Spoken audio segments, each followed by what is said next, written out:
In 1824, British traders met an African king who commanded 50,000 warriors using tactics Europe had never seen.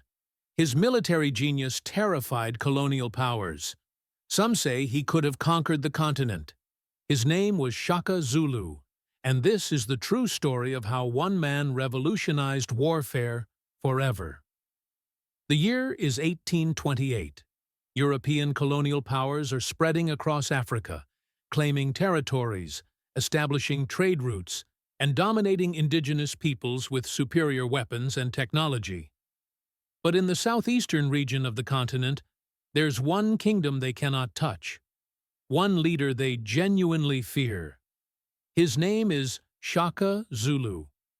Now, before we dive into this incredible story, if you love discovering hidden chapters of history that textbooks never taught you, hit that subscribe button and ring the notification bell.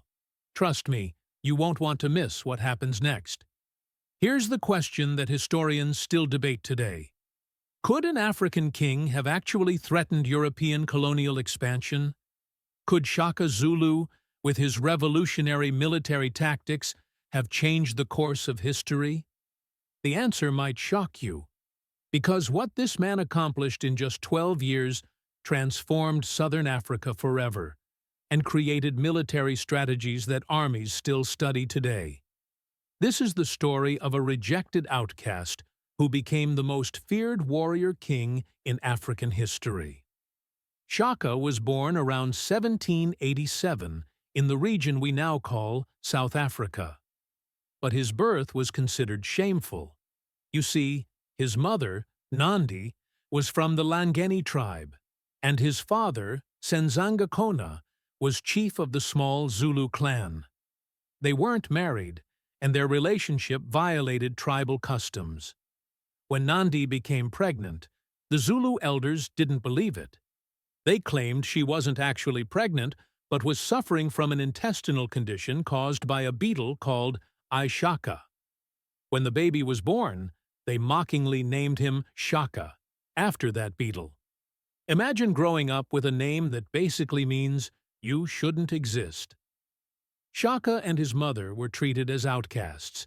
They were eventually driven away from the Zulu clan and forced to return to Nandi's people, the Langeni. But even there, they faced constant humiliation.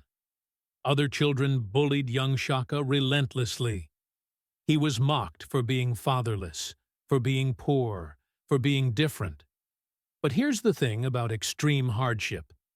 It either breaks you completely, or it forges you into something unstoppable. For Shaka, it was the latter. The young boy watched, learned, and waited. He developed an intense burning ambition.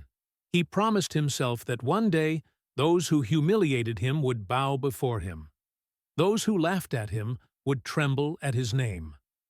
When Shaka reached manhood, everything changed.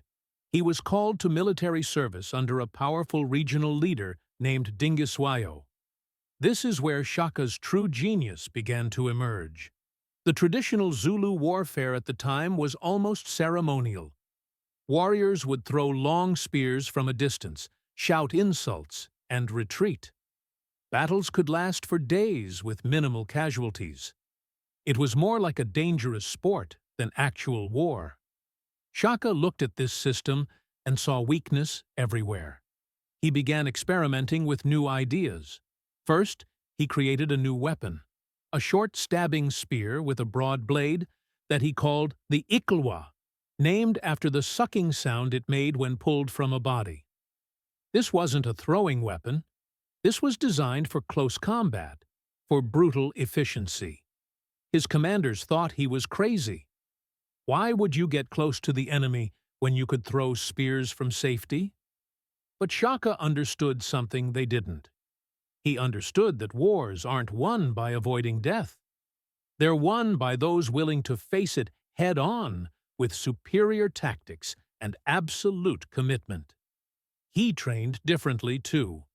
While other warriors wore sandals, Shaka made his soldiers march barefoot across thorns and rough terrain until their feet became as tough as leather. He drilled them relentlessly in the use of the iklwa and a large cowhide shield. He taught them to hook an opponent's shield with their own, pull it aside, and thrust the iklwa into the exposed body. It was devastating. It was efficient.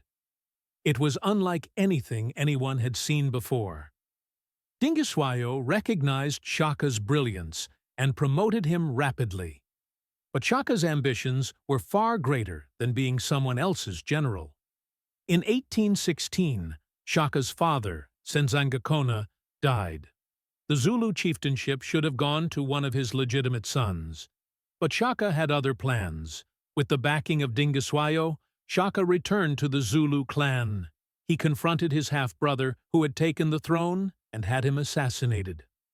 Remember, this was the same clan that had rejected him and his mother decades earlier. Now, at around 29 years old, Shaka became chief of the Zulu. But the Zulu were still a small, insignificant clan of maybe 1,500 people. Shaka was about to change that forever. His first move was revolutionary. He reorganized the entire military structure. He created age-based regiments called amabuto, where young men lived in military barracks, trained constantly, and were forbidden to marry until they had proven themselves in battle. He introduced his iklwa and new shield tactics to everyone. He developed the famous buffalo horn formation, a tactical masterpiece. The chest of the buffalo would engage the enemy head-on, while the horns would sweep around both flanks to encircle and destroy the opposition. The loins, a reserve force, would sit with their backs to the battle, ready to exploit any weakness. This wasn't just innovative for Africa. Military historians compare it to tactics used by Hannibal and Napoleon. But Shaka went further. He introduced the concept of total war. Defeated enemies had two choices: complete integration into the Zulu nation or complete annihilation. There was no middle ground.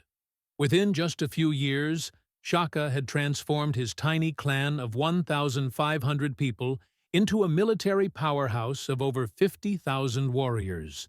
Between 1816 and 1828, Shaka launched a military campaign that reshaped southern Africa. Tribe after tribe fell before his disciplined armies. His warriors could march 50 miles a day and fight a battle at the end of it.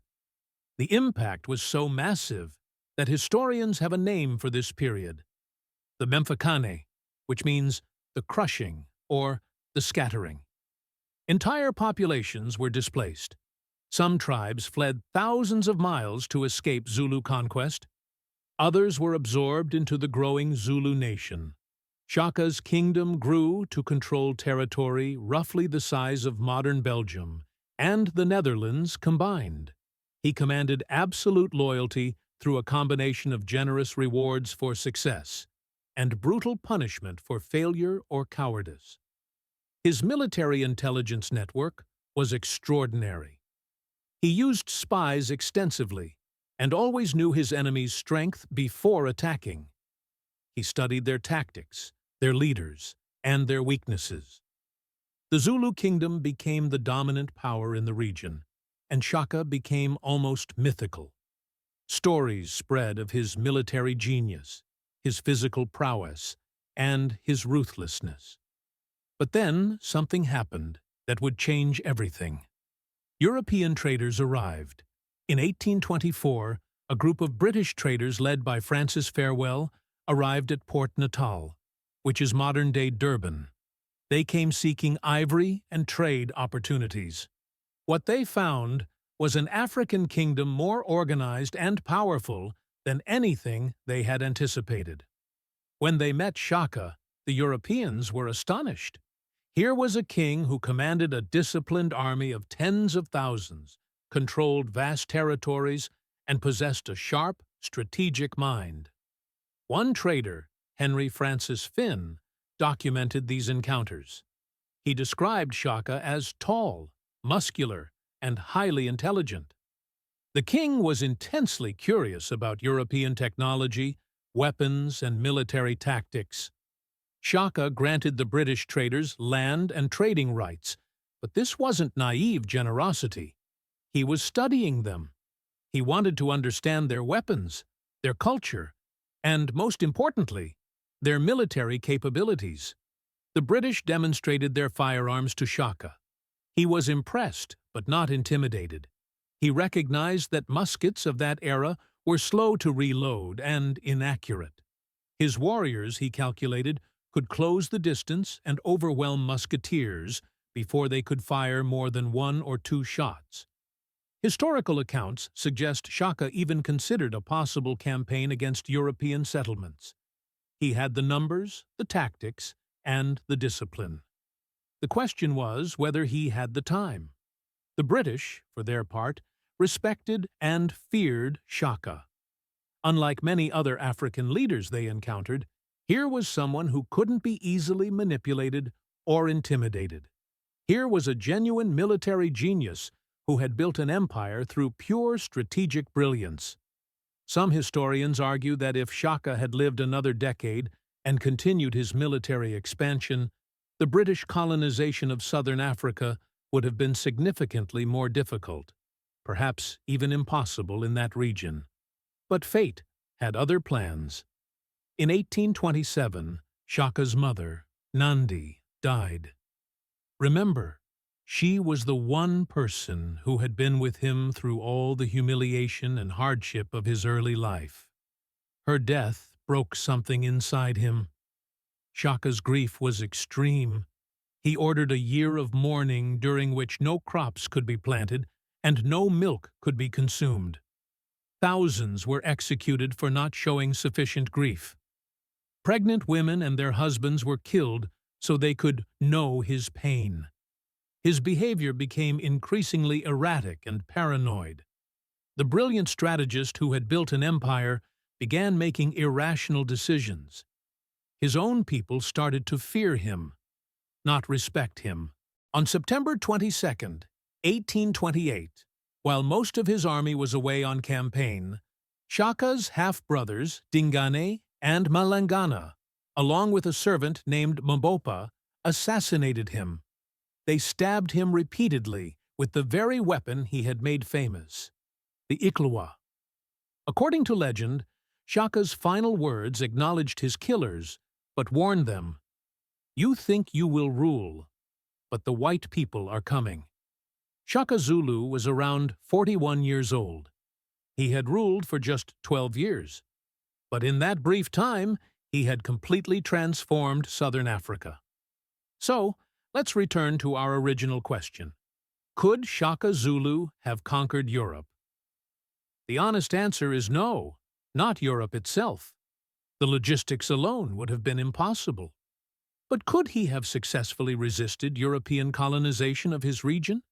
Could he have maintained an independent Zulu kingdom for decades longer? Absolutely. Shaka's military innovations were genuine genius. His tactics influenced military thinking far beyond Africa. The buffalo horn formation, the concept of total war, the use of psychological warfare, the emphasis on mobility and discipline, these strategies are still studied in military academies today. After his death, the Zulu kingdom continued to be a major force.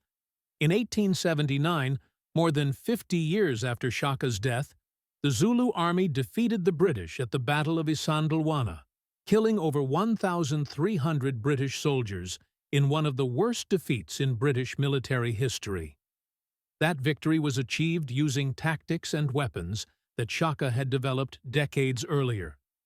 Shaka Zulu proved that military genius isn't limited by technology or geography. With inferior weapons but superior tactics and discipline, he built one of the most formidable military forces of his era. His story is one of incredible transformation, from a rejected outcast to a king who made European colonial powers genuinely nervous.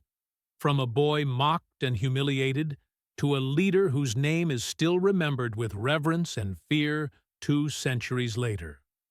Shaka Zulu's story is a reminder that history is far more complex and fascinating than what we learned in school.